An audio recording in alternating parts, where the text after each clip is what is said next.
Connaissez-vous Jésus-Christ? Cette émission livre la vérité de la Bible à ceux qui n'ont pas la foi chrétienne, à ceux qui sont nouveaux à l'Église ou à ceux qui veulent connaître les vérités fondamentales du christianisme.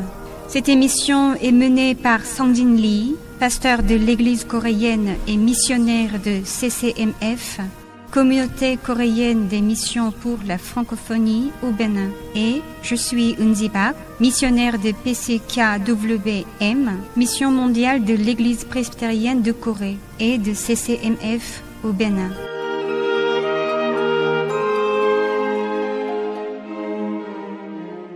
Bonjour, pasteur. Bonjour. Il y a certaines personnes qui disent que je pense qu'il est suffisant de croire en Dieu du cœur et de faire de bonnes œuvres. Est-il nécessaire d'aller à l'église? Que pensez-vous de cette situation, pasteur Lee? Certaines personnes qui avaient une vie chrétienne fidèle ne viennent plus à l'église après le mariage avec les non-chrétiens et le disent parce qu'elles sont sous la persécution de leur famille non-chrétienne. D'autres le disent aussi même avant le mariage, parce qu'il leur est difficile d'aller à l'église à cause de l'opposition de leur propre famille. Il y a même des gens qui fréquentaient l'église, mais qui se sont lassés d'y aller pour une raison quelconque, le disent la même chose. Tous ces cas sont tristes et difficiles. Cependant, croire en Dieu du cœur en faisant semblant de ne pas le croire pour cacher sa foi n'est pas une bonne attitude devant Dieu. Jésus a dit ce qui suit. Veuillez lire Matthieu 10, verset 33. Matthieu 10, 33. Mais quiconque me reniera devant les hommes, je le renierai aussi devant mon Père qui est dans les cieux. Si vous ne témoignez pas votre foi devant les hommes, cela revient à dire que vous avez honte de Jésus et que vous l'évitez. Certaines personnes ne vont jamais à l'église, mais lisent la Bible à la maison en disant « J'aime la Bible, mais je ne vais pas aller à l'église ». Il est difficile de dire que ces personnes ont une croyance correcte. Croire en Jésus signifie être uni au corps de Jésus-Christ. Si une personne est baptisée dans une église, cette personne est alors unie à l'église. Le baptême contient le sens de l'unification qui est une valeur importante. Prenons un exemple. Lorsque vous mangez la nourriture, toutes sortes de nutriments de la nourriture sont unis à toutes sortes de substances chimiques produites des organes digestifs afin de créer de bonnes réactions dans le corps et de nous fournir l'énergie. On dit que l'Église est le corps de Jésus-Christ. Lorsque nous sommes unis à l'Église par le baptême et que nous devenons un, nous aurons l'énergie qui ranime notre âme grâce au Saint-Esprit et aux paroles de la Bible que nous écoutons dans l'Église. C'est alors que nous pouvons vivre une vie chrétienne normale. Supposons qu'il y ait un homme musculaire ayant aucune maladie et qu'une partie soit détachée de son corps. Que deviendra cette partie détachée? Pourrait-elle maintenir son état parfait parce qu'elle est détachée d'un corps bien musculaire qui n'a aucune maladie? Non. En peu de temps, ces cellules seront mortes et se décomposeront. Peu importe la taille d'un morceau de peau, de cheveux ou d'ongles, ils doivent être attachés au corps pour recevoir l'énergie nécessaire à leur croissance ou à leur maintien intact. De même, vivre une vie chrétienne seule sans être uni à l'Église revient à dire que son âme ne reçoit aucun nutriment, ne grandit pas et finit par mourir. Tout ce qu'il pourrait posséder, ce n'est qu'une sorte de philosophie religieuse, mais pas la foi. Je vous le répète, nous devons appartenir à une Église qui est le corps du Christ afin de développer correctement notre foi. Jésus a dit que Jean 15, 5, « Je suis le cep, vous êtes les sarments. Celui qui demeure en moi et en qui je demeure porte beaucoup de fruits, car sans moi, vous ne pouvez rien faire. Vous avez bien dit, si les sarments ne sont pas attachés aux arbres, ces sarments ne pourront ni grandir ni porter de fruits. De même, les chrétiens qui ne viennent pas à l'Église et qui vivent éloignés de l'Église ne pourront finalement vivre une vie chrétienne qui porte de fruits. Nous devons donc toujours nous efforcer de nous rassembler dans le lieu où se rassemblent les gens de foi. Lisez s'il vous plaît Hébreux 10, versets 19 à 25. Hébreux 10, 19 à 25. Ainsi donc, frères, puisque nous avons, au moyen du sang de Jésus, une libre entrée dans le sanctuaire par la route nouvelle et vivante qu'il a inaugurée pour nous au travers du voile, c'est-à-dire de sa chair. Et puisque nous avons un souverain sacrificateur établi sur la maison de Dieu, approchons-nous avec un cœur sincère dans la plénitude de la foi, le cœur purifié d'une mauvaise conscience et le corps lavé d'une eau pure. Retenons fermement la profession de notre espérance, car celui qui a fait la promesse est fidèle. Veillons les uns les autres pour nous exciter à la charité et aux bonnes œuvres. N'abandonnons pas notre assemblée, comme c'est la coutume de quelques-uns, mais exhortons-nous réciproquement, et cela d'autant plus que vous voyez s'approcher le jour. Nous sommes chacun les membres du corps du Christ. Un membre attaché au corps de Christ va grandir en même temps que le corps grandit. Si vous êtes isolé et ne recevez point l'énergie spirituelle alors que les autres membres grandissent normalement, vous ne pourrez pas grandir. C'est ça. La Bible nous dit que c'est de lui et grâce à tous les liens de son assistance que tout le corps, bien coordonné et formant un solide assemblage, tire son accroissement selon la force qui convient à chacune de ses parties et s'édifie lui-même dans la charité. En d'autres termes, vous devez fréquenter l'Église normalement afin de voir votre foi grandir et de vous édifier spirituellement. Si vous êtes détaché et resté seul, vous serez complètement isolé. Maintenant, je comprends que la vie chrétienne n'est pas quelque chose de croire en Dieu tout seul, isolé du corps du Christ. Vous avez raison. Nous devons grandir demeurant dans le corps de Jésus-Christ. Ceux qui disent qu'il est suffisant de croire du cœur et qu'il n'est pas mauvais de ne pas aller à l'église ne sauront pas la parole prêchée dans l'église et seront finalement isolés. Et les âmes isolées sont facilement attaquées par les démons et leur foi finira par se détruire. Pensez-y, vous avez des charbons en feu ardent et si vous les détachez un à un, qu'est-ce qui va se passer? Ils seront toujours en feu pendant quelques moments, mais avec le temps, ils seront éteints petit à petit. Oui, exactement. Si vous voulez maintenir votre foi en toute vitalité, vous devez continuer à vous rassembler dans l'Église. Vous vous rassemblez dans l'Église pour faire des échanges entre les fidèles et pour servir les uns les autres. Tout cela vous aide à développer votre personnalité et vos compétences sociales. Lorsque vous vous regardez les uns les autres, vous pouvez vérifier votre foi grâce à la foi des autres fidèles.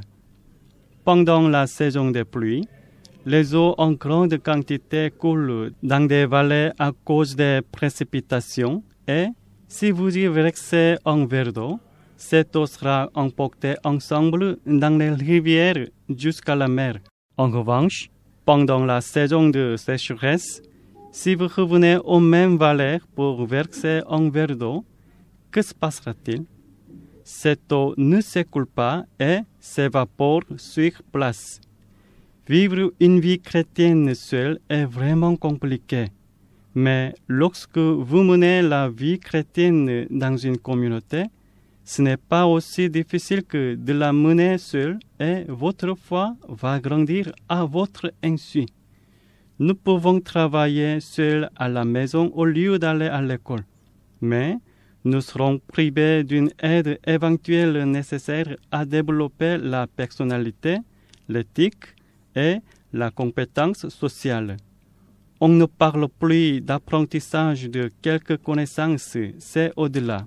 Pasteur, Oui, que devons-nous faire, en particulier pour ceux qui ne peuvent pas aller à l'église en raison de l'opposition de leur famille et qui vont à l'église en secret ou qui ne peuvent même pas aller à l'église? De telles situations sont une épreuve à surmonter un jour.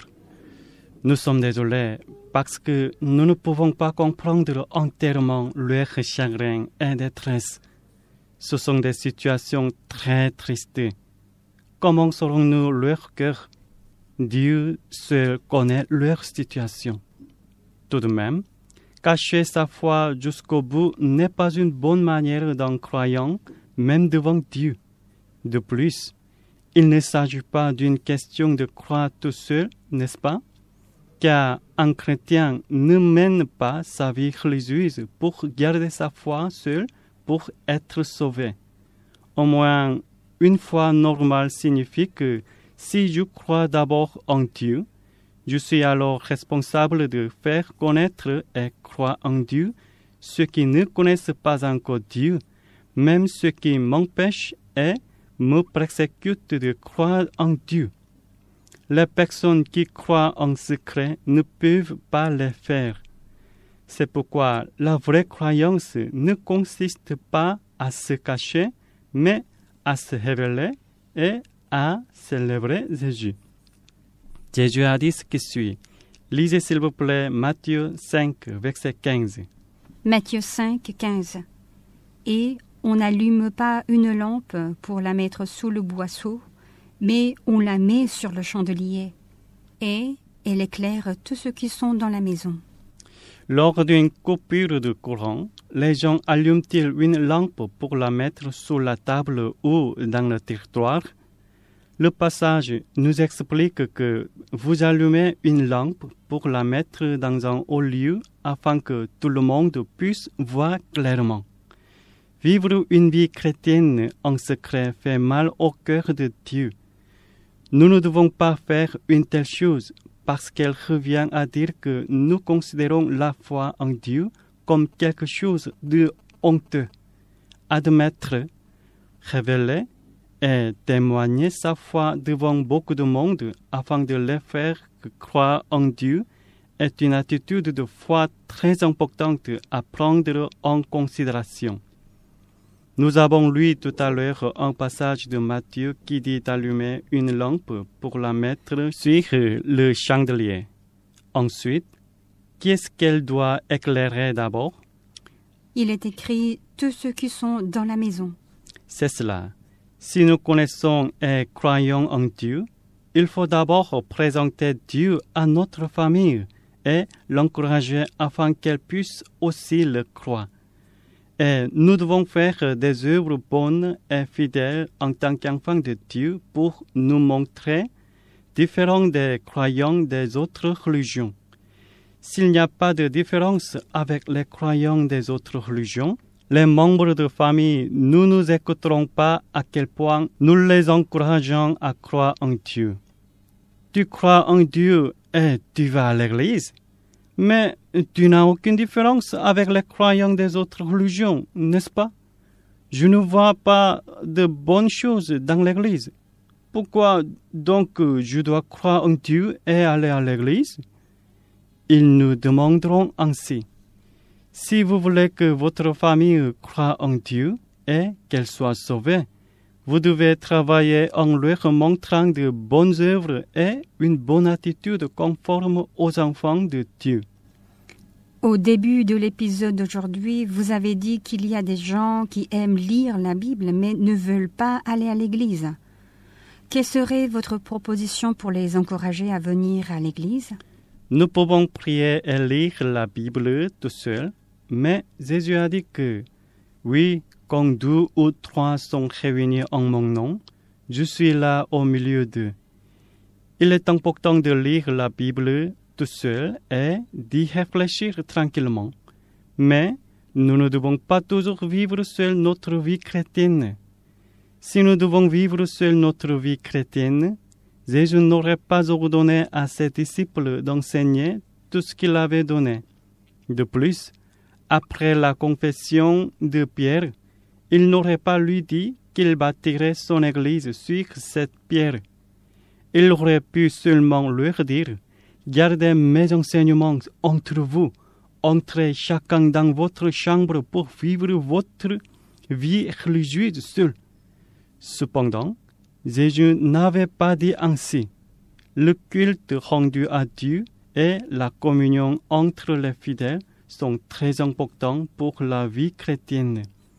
Parmi les sacrifices au temps de l'Ancien Testament, il y avait les sacrifices d'action de grâce. Après ces sacrifices, on partageait des offrandes offertes à Dieu avec plusieurs. Il s'agissait des sacrifices pour réconcilier des péchés avec Dieu et pour maintenir la communion entre les pécheurs réconciliés avec Dieu et les autres. Maintenant, il n'y a plus de sacrifice d'action de grâce par l'immolation des animaux. Grâce à Jésus qui était devenu lui-même victime propitiatoire, nous les pécheurs avons pu être réconciliés avec Dieu. Alors, il nous reste la communion pour continuer la réconciliation avec les autres. D'ailleurs, nous avons besoin d'une éducation selon les paroles de la Bible pour grandir dans la foi. Certaines personnes disent « Je peux m'instruire tout seul en lisant la Bible », mais on ne peut pas dire qu'une telle pensée est raisonnable et sûre. Si quelqu'un s'instruit tout seul, il pourrait se juger selon ses idées subjectives, et il est impossible d'établir un diagnostic spirituel de manière objective et précise sur ce qui est bien et mal, ni sur ses défauts. Pasteur, Oui. Parmi les nombreux chefs d'hérésie qui ont surgi jusqu'à présent, beaucoup d'entre eux disent qu'ils ont eu des visions et obtenu des révélations en lisant et méditant seuls la Bible. Vous avez raison. Lire, méditer et étudier seul la Bible pourrait être dangereux. Il faut être très prudent. Lorsque vous lisez et étudiez la Bible, vous avez besoin d'un encadrement des pasteurs qui vous apprennent de manière correcte et précise. Dans l'Église, il y a le culte, la communion, l'éducation et le service. Vous pouvez adorer Dieu seul, mais pensez-y. Est-ce que vous pouvez faire la communion et le service seul? Certaines personnes disent comme suit. Quand on sert les parents, est-il vraiment nécessaire de leur rendre visite? N'est-il pas suffisant de les servir du cœur? Croyez-vous que ces mots et cette attitude sont bons à prendre en tant qu'enfant? Il est juste de rendre visite à vos parents si vous les aimez vraiment. De plus, les parents ne seraient-ils pas heureux lorsqu'ils voient leurs enfants être affectueux, amoureux et fraternels les uns avec les autres devant eux? De même, si quelqu'un dit qu'il sert Dieu du cœur et ne va pas à l'église, son cœur et attitude ne sont pas agréables à Dieu.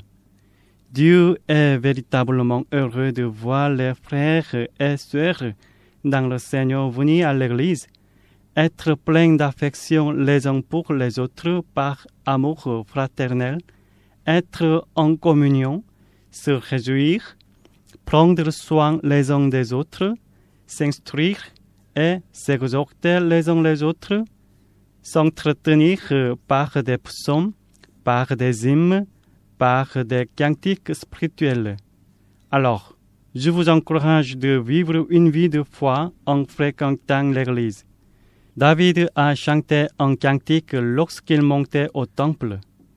Qu'il est agréable, qu'il est doux pour des frères de demeurer ensemble.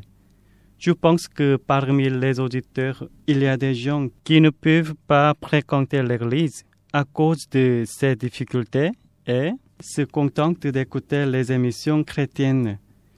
Je vous dis de ne pas vous satisfaire d'une telle situation.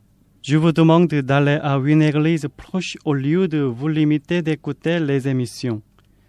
Notre foi peut enfin grandir et développer de manière saine et correcte à travers le culte saint que nous rendons à Dieu dans l'église, le service et la communion que nous faisons dans une église qui est le corps du Christ.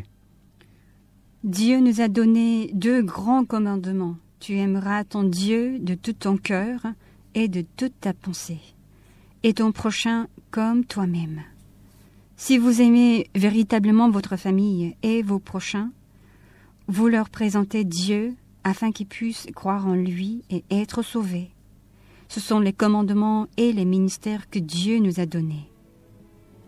Connaissez-vous Jésus-Christ? C'était Pasteur Sangénie.